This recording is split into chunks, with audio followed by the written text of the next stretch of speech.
food. The Spina di Rosula talks post-disaster rebuilding. I recently visited Poisson to meet with Miss Navia, spokesperson of the Spina di Rosula, and we spoke about Poisson's present and future. Old soil can still give birth to new bloom, Miss Navia stated.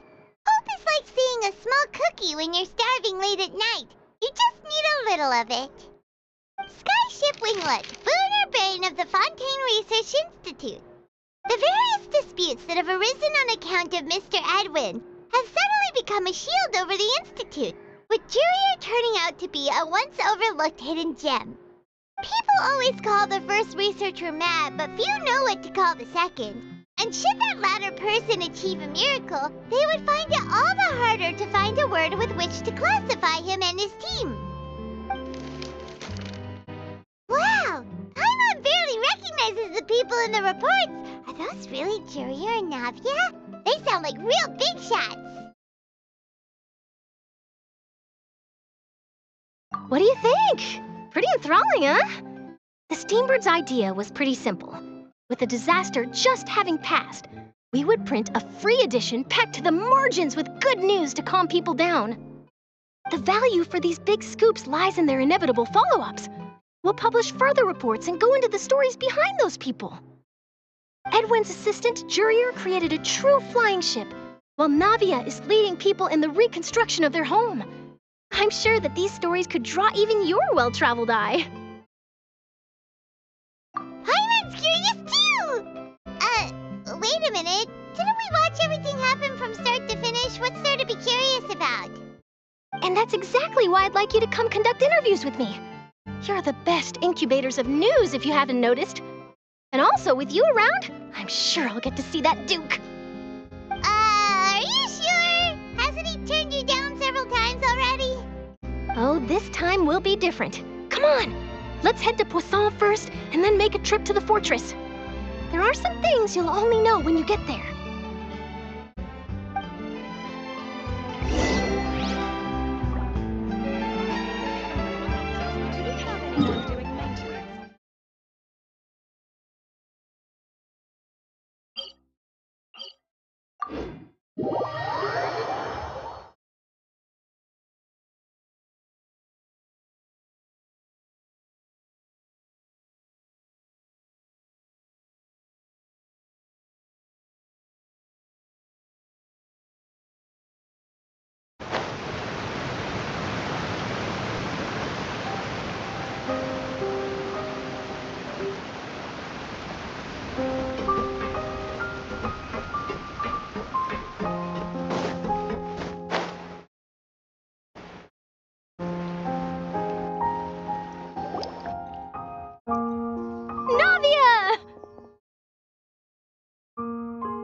Oh, it's you. What brings you all here? Hey, we're just having a look around. I'm here to update myself on how things are going here. Oh, the Fatui are here too!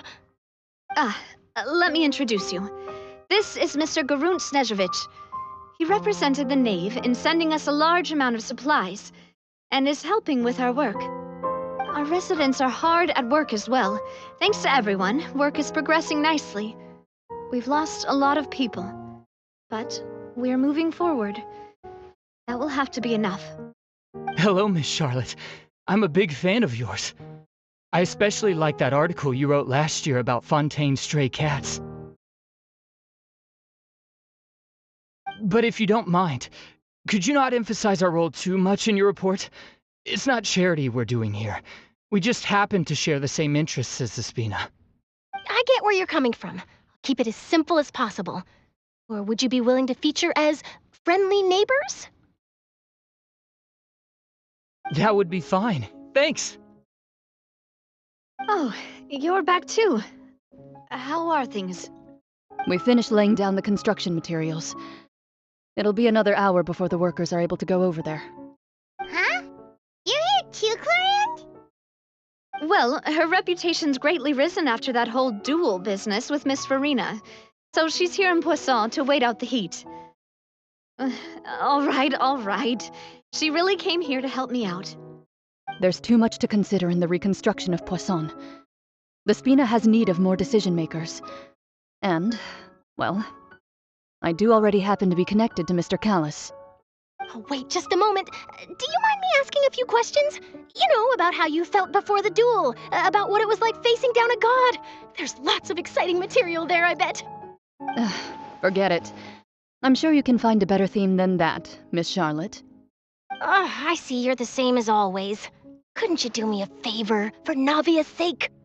Well, if we're talking about doing things for my sake, you might as well just take a few more photos of me. Or of the Traveler. It's better than wasting time persuading Chlorand, at any rate. Of course I will. I'm not gonna let him off that easy. All right, then everyone who wants to be in the photo, gather up. And smile.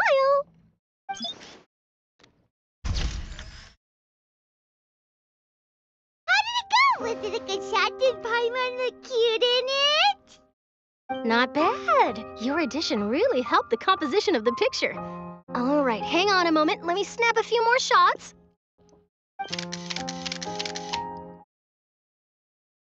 All right, that should do it. I'll be back here later anyway, so let's call it a day. You're very quick. Speed is of the essence when it comes to the news, and freshness is the key.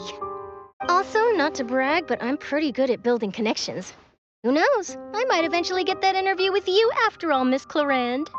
Wow, you really do have that never say die spirit. I'm impressed. I'll hazard a guess that this is how you got that interview at the Fortress of Maripede. Whoa, you're well informed. Let me make a guess too. I asked Sijuin who told Monsieur Nervillet, and he told you, right? That's a very complete information chain. In truth, all Monsieur Neuvillette asked me was, when did the fortress become so friendly towards the media? I told him that it was best not to speak too soon. There's no guarantee that Ridesley will make a personal appearance. You're right. I've got to treasure every moment I have with them. In which case, I'll be making a move first. Stay safe now. And tell me if you hear anything interesting. I'll treat you to afternoon tea in exchange.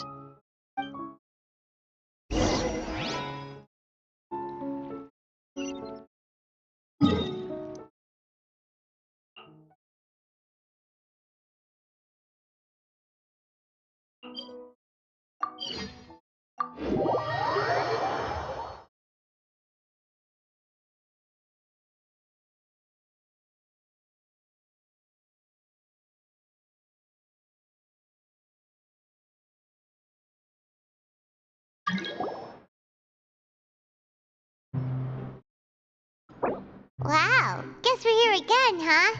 There's a real nostalgic feeling to this place. Looks like you've been missing us. Duke! Did you come all the way to the entrance to greet us? Of course.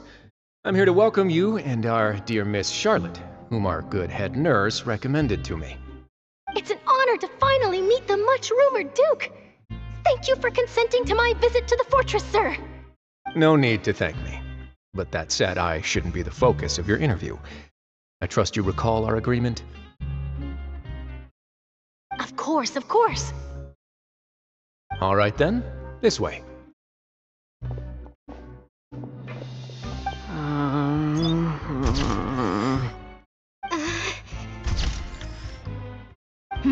Hey, no need to be so nervous.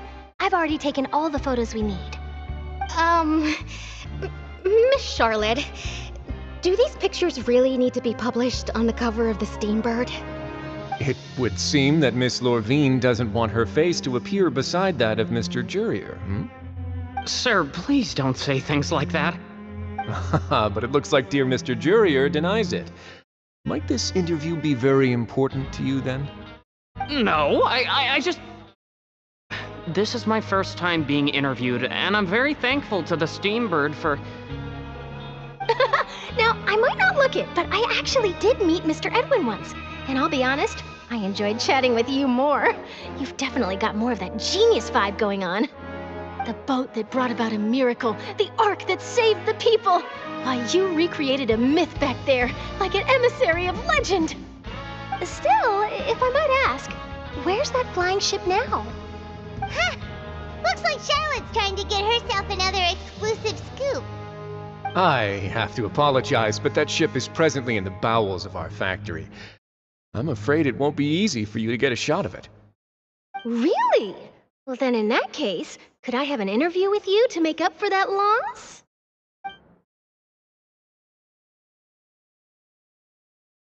You already know my answer, I'm afraid. Best you interview our head nurse instead. Or perhaps you'd like to take another photo of this couple of researchers? Did you really have to use the word couple? Well, then, 2 solo photos will do. Is my hair messed up? Please, someone help me have a look. Things sure are getting pretty lively here. We've seen this kind of thing before.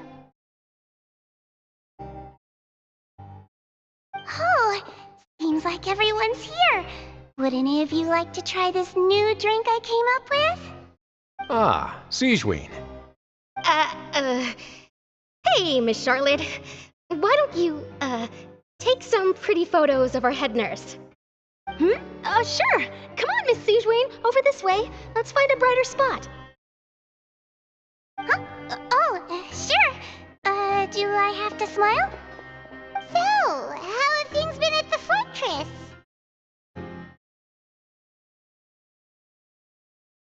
Same old, as you can see.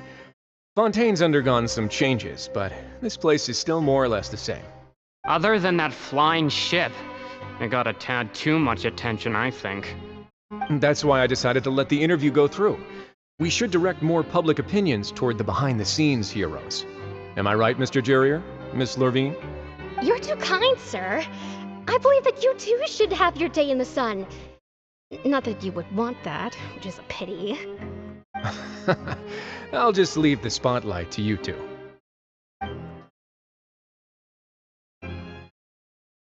I see.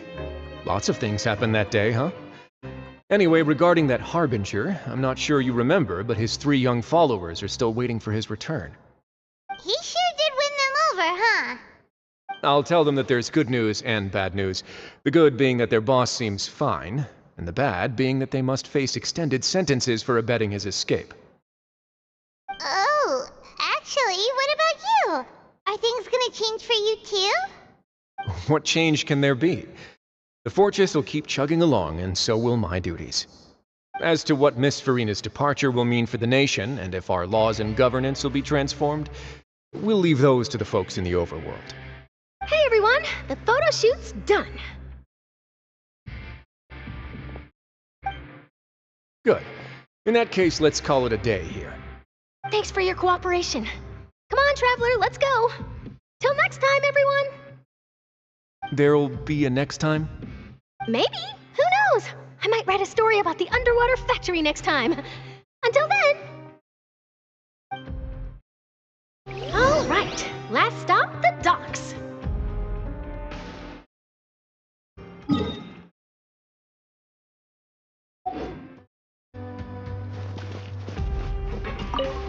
Oh, you know, I'd love to see you in one of Charlotte's photo shoots one day. Is that really necessary? Our line of work doesn't really require much photographing. It's precisely because we don't need the picture that they'll have value as keepsakes. You don't really look all that opposed to the idea, you know. Maybe I'm just happy that I managed to once again avoid the spotlight. I think this interview went well either way. Yes, you successfully kept prying eyes away by using Mr. Jurrier and Miss Lurvine as shields. Very good. You should be happy for them. They have a bright future ahead of them.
Steambird is an excellent publication. They have many outstanding journalists, and the editor-in-chief is always open to new ideas. But most importantly, they pay their writers on time.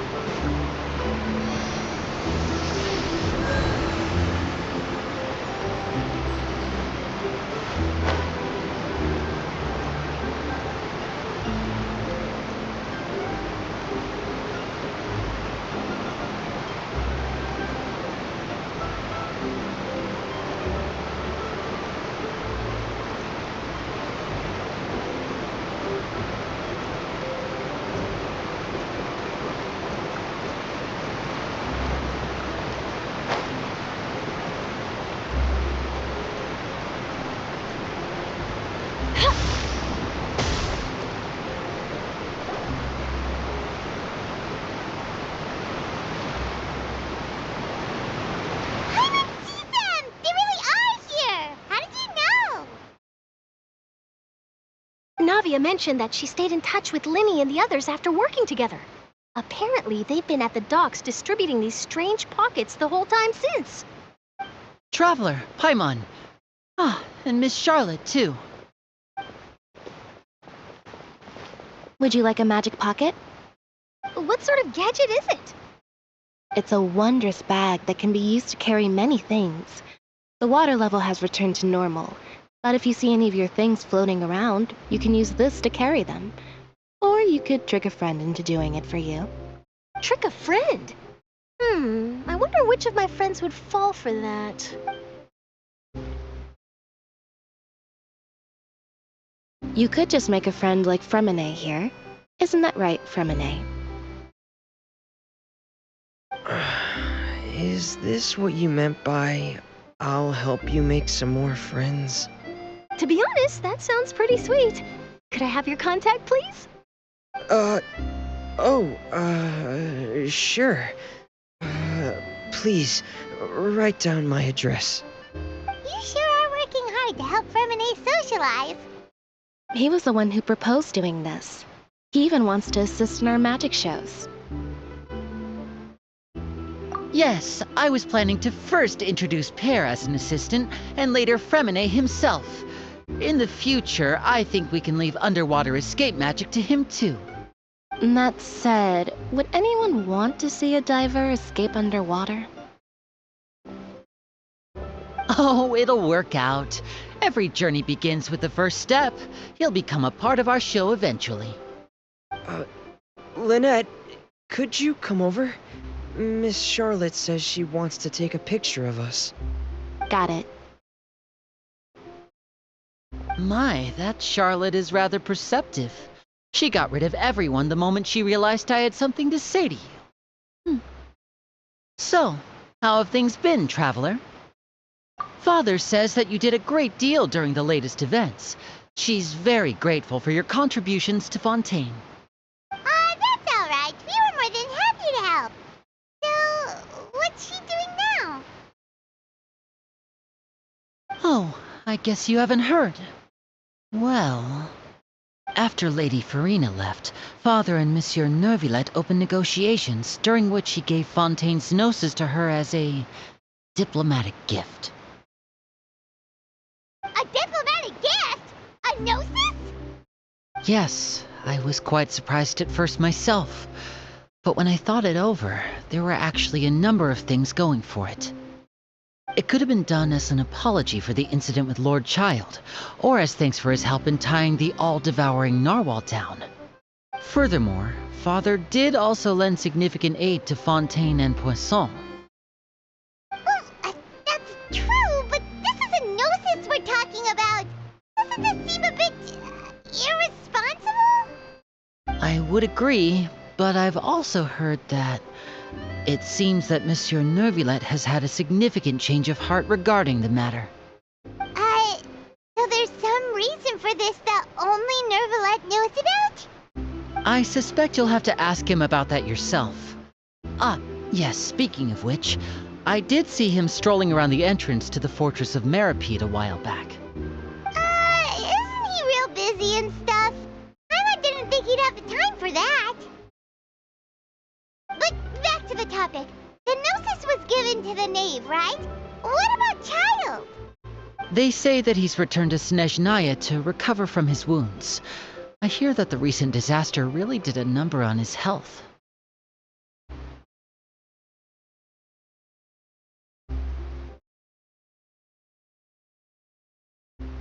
That's true. When you think about it, we've had loads of run-ins with the Fatui.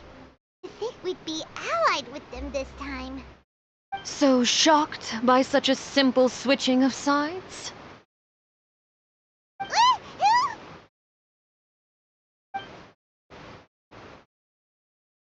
Father! Well, well, what do you know? Come to the docks to see how my children are doing and meet the Traveler by chance. Please do not pay my accomplishments in Fontaine too much mind. I would have done them regardless. Are you going to take the Gnosis back to Snezhnaya? That is our duty as Harbingers, yes. Don't be too preoccupied with sides.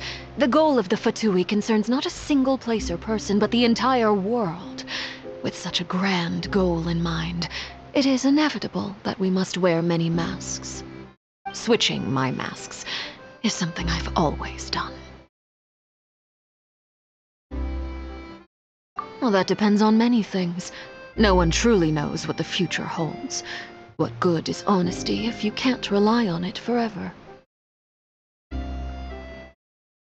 As for you, I very much look forward to our next collaboration. Good things cannot be achieved alone, and you've proved yourselves to be great partners.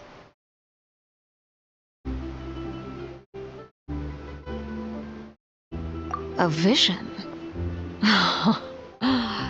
All right. I'll remember to return it. Thank you for keeping it safe for him this entire time. And that's a wrap for me. Huh? You're... Greetings, Miss Journalist. Hello. If I'm not mistaken, there are diplomatic channels I'll need to report to take a photo of you. That is correct. So forgive me, but I will not be able to serve as a subject in your article.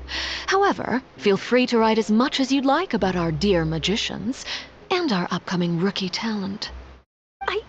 I will. The sea breeze is quite pleasant. I shall continue my walk while the weather remains so agreeable. Farewell. Farewell, Father. Oh, she has such an intimidating presence. I didn't even dare to take a picture. Thankfully, I've already wrapped up all my pre-scheduled interviews. Thank you all. This'll be more than enough for me to write about, I'm sure. Don't be too nervous. Why don't you take a magic pocket before you go? Here, Traveler, Paimon, you take one too. To move things about? That's right. Funny. I was giving out magic pockets when we first met too. And what do you know? I'm doing the exact same thing right now. So many things have happened, but the pockets are still the pockets. I guess this must be life. We will all follow our own paths, and serendipity will lead you to your fated friends. All right then. We'll be handing out pockets in some other districts later, so we'll get going now. Have a good day, you two.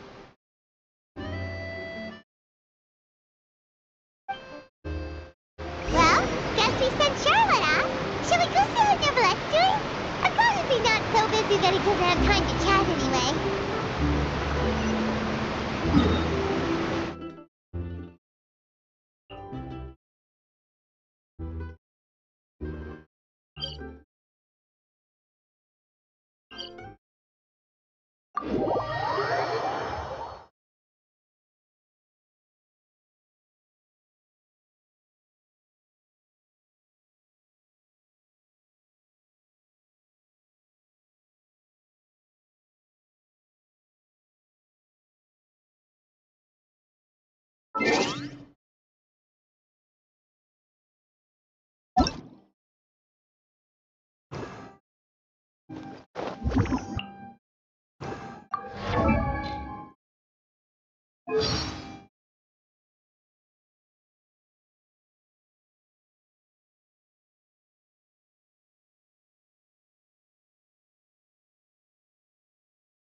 The entrance to the fortress! Ooh, he really is there!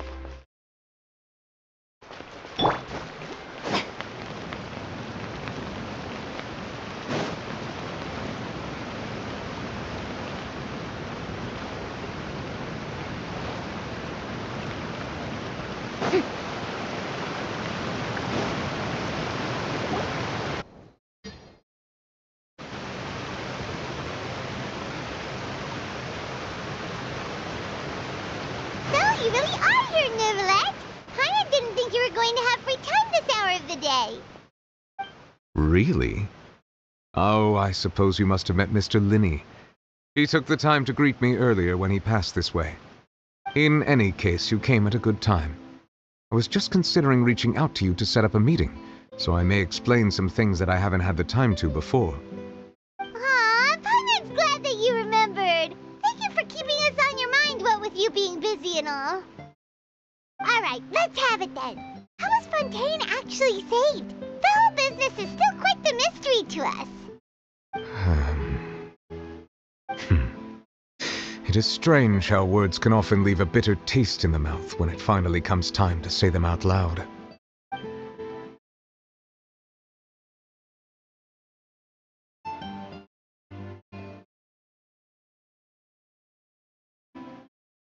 Whoa.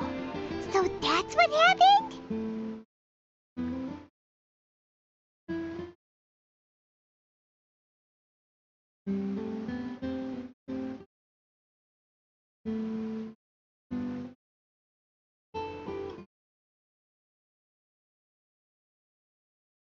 Focalor destroyed the divine throne of the Hydro Archon and restored your power to you, transforming you into a fully fledged elemental dragon sovereign.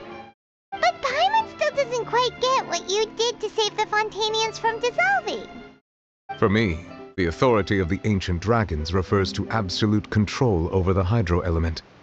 Fontanians were incomplete humans born of Egeria's use of the power of the primordial sea, with constitutions similar to that of mimics. But so long as those primordial energies remain within them, I could use the ancient dragon's authority to grant them true blood, after the fashion in which life was first brought into being on this planet.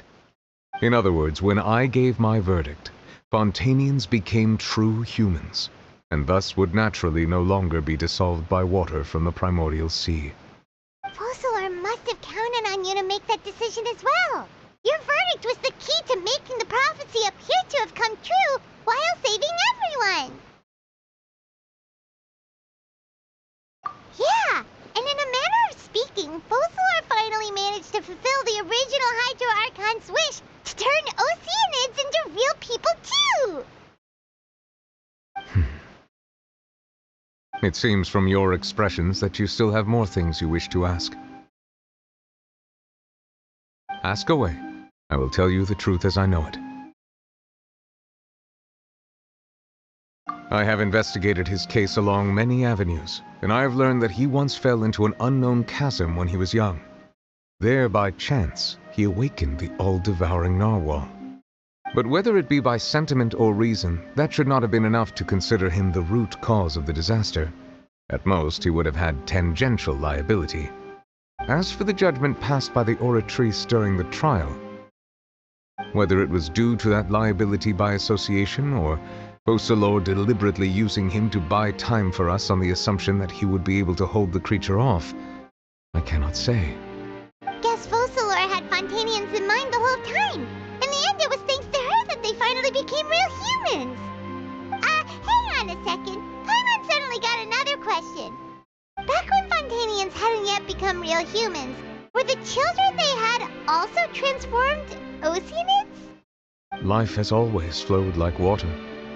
Do you recall how Fontanians would often come to the Fountain of Lucine to pray for children? Yeah, Lynette said the fountain is where all the waters in Fontaine converge. In truth, even those couples did not know that such prayers were no mere custom, instead a form of ritual. Those Oceanids who were blessed within the spring water would later descend as new humans in the coming months. Paimon sorta gets it now. Either way, it seems like this ritual won't be of any further use, but it'll probably live on as a local custom. Ask away. I will tell you the truth as I know it.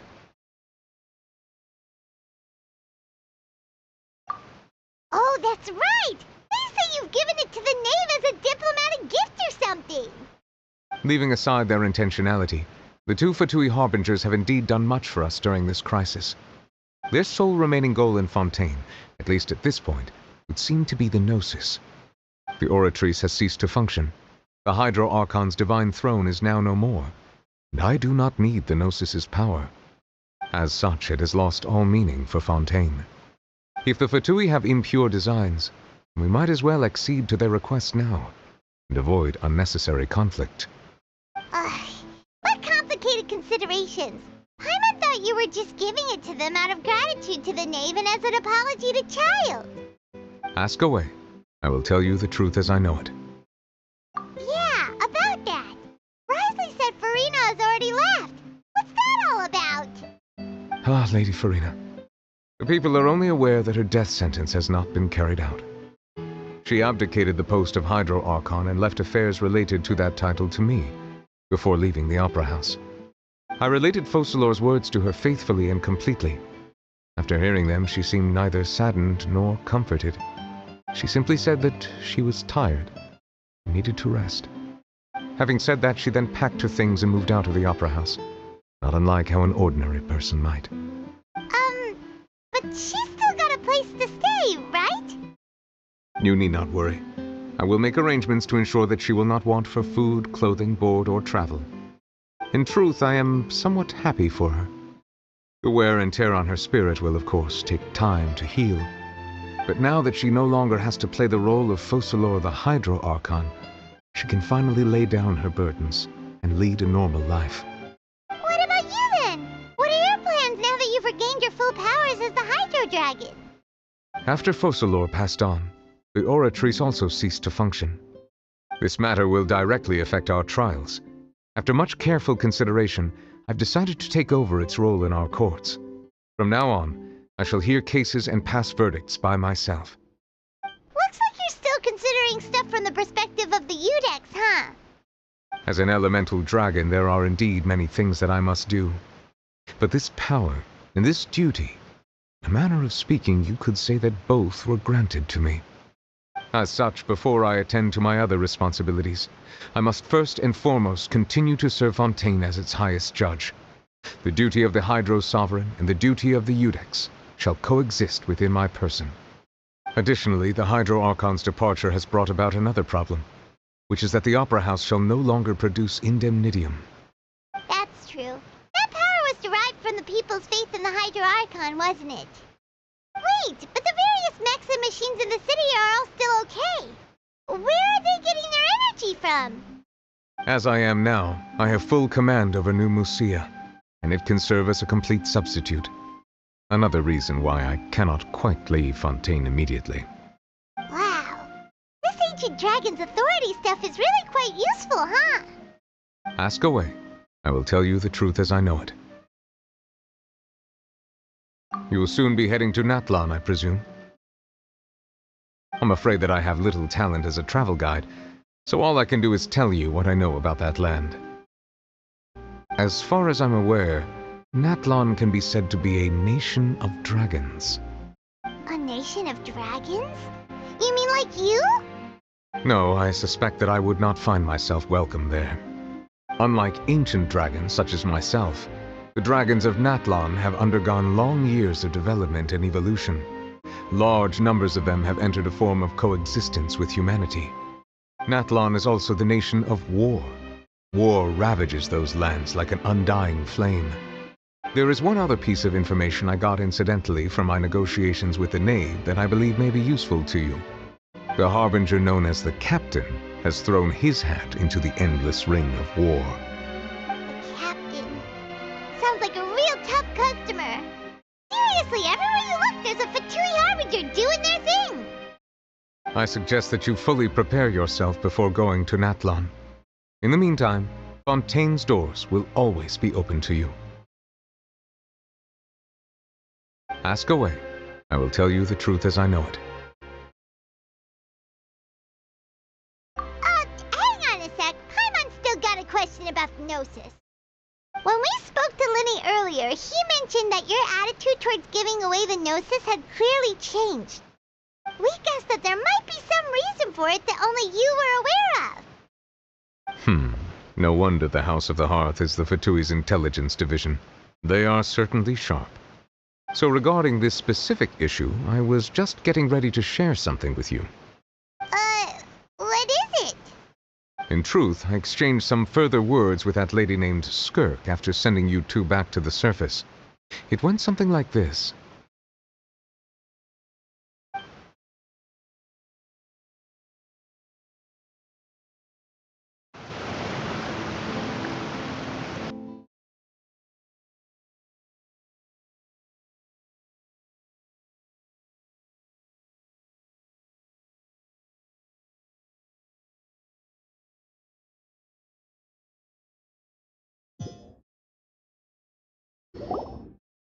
Well, we're going to head topside to see what's going on. You hurry over soon as well, all right, Nervalet? What next? The all-devouring narwhal isn't here, so I'm no longer getting any interference. I can finally catch the scent of your power, what it's made of. It is the authority of the planet's primordial dragons, but with something very similar to a god's curse mixed in. It's quite a novel blend. I'm sure I've encountered something like this before. What was it again? I do not know what you speak of. Of course. How could I forget? You should have the remains of the third descender on your person, yes? Remains? I've never heard of any such thing. According to your parlance, I believe it may be called a gnosis. Well, that much is true. After Focalor's divinity faded, she handed her gnosis to me. But I fear I have never heard of it described in the manner that you just did. I've been training with my master, the Foul, ever since I was young, and I have never returned to the surface since. So most of the information I possess, I got from him. It is only natural for those who are greater than humanity to possess a different sort of common sense, which is why there are so many problems in our attempts to communicate with humans. Regardless, you should probably get rid of objects of misfortune to prevent any disasters from befalling you. To live in itself is a blessing. But once a person dies, the bonds he once had with this world shall all turn to curses. What do you mean by that? No need to fret. These are just my personal thoughts, and my reason for no longer wishing to return to the surface. This third descender you refer to, who are they? And when did they die? Master never mentioned them to me. Perhaps it just wasn't that important for me to know. If you're interested, though, I could ask him. I'll be sure to pass the answer on to you next time. Next time? You believe we will meet again? I do. Wait, I have a disciple of my own, don't I? He can be the messenger then.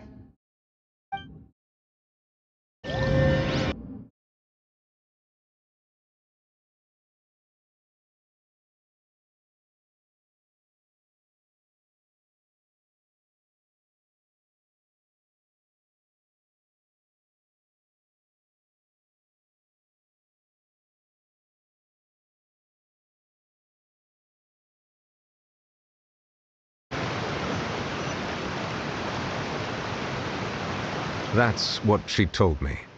Whether it would prove useful or not, I wanted to pass that information on to you. The remains of the third descender? So that's what the no-sees actually are. Paimon just thought they looked like chess pieces. How could they be a person's remains? All the same, assuming that there was no misunderstanding or special metaphor at play, that is what she meant to say. And she said that it would bring misfortune and that you should check it, which is why you gave it to the Fatui. If she speaks the truth, then I would simply be putting Fontaine at unnecessary risk by keeping it here.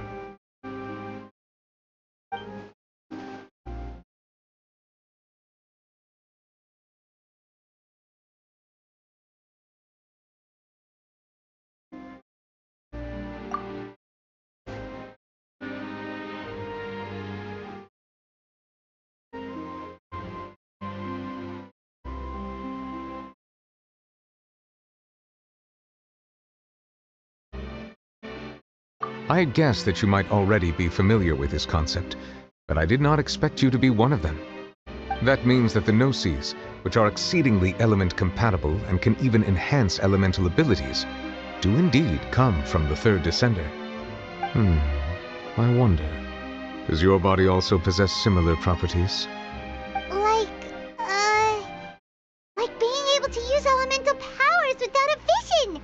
That does sort of count as special compatibility, right? No, let's not think about this stuff right now. It just feels creepy. Comparing the Traveler to the dead third descender and all. That's what you say, but this topic still feels like bad luck. Once Child recovers, let's get some more answers out of him. Or go look for his master and get the answers that way. I too believe it unwise to make too many blind guesses when information is lacking. The same is true of being at court. All right. Whatever the case, it seems like the crisis here in Fontaine's over for now. Yes. All of Focalor's efforts were for this moment as well. But she sacrificed herself in the end as a god, and she suffered through all those years as a human. Was that really what she wanted? I suppose that would be the mystery of a god's will. I suspect not. But once in a while I too would guess that if wishes were like the clouds in the sky, they will one day return to the earth as raindrops. Life flows like water, and rain is the final answer. The water levels may sometimes tilt one way or another, but the rain falls fairly upon all. And what, ultimately, is the difference between the rains that fall upon all of us?